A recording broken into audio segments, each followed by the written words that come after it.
په جلال آباد ښار کې د ماشوم ساتنې پر ادارې ډلهییز وسلوال برید. لومړی د یادې موسسې د ودانۍ مخې ته درنه چاودنه وشوه.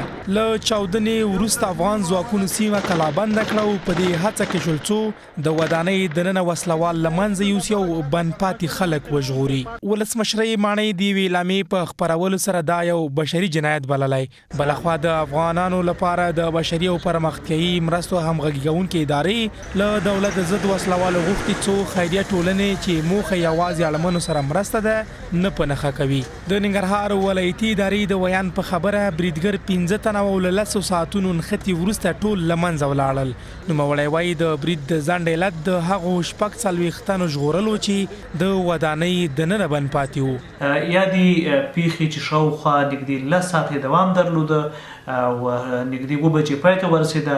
لامل هم په یاده اداره کې د بند پاتو 40 کسانو خوندي او ژوندي ژغورل وو چې خوشبختانه زموږ امنیتي ځواکونو په ډېر مهارت سره خپل عملیات ترسره کړل او په ترڅ کې د 12 میرمنو په ګډون 40 تنه د یادې ادارې کارکوونکي ژوندي او خوندي وژغورل شول او خپل کورونو ته ولېږدول شول. د یادې ادارې ودانۍ بشپړه زیانمنه شوې. د ماشومانو د ملاتړ اداره یا سیف د چلډرن په هیواد کې یو خیریه موسسه ده.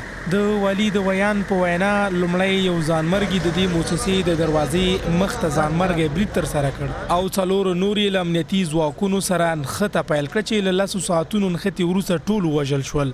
د خوږیاڼي په وینا برید کې 2 کارکوونکي او د یادې ادارې یو ساتونکی او یو سرتیری ووژل شول او د 3 سرتیرو په ګډون د نږدې 10 تنو ټپیانو له ډلې 18 تنه له درملنې وروسته خپلو کورونو ته استول شوي دي. جلال آباد کې د پرونۍ پیښې په تړاو د ملګرو ملتونو د بشري چارو د همغږۍ دفتر په یو اعلامیې کې له ټولو لوري غوښتي چې د نړیوالو بشري حقونو قوانینو ته درناوی وکړي.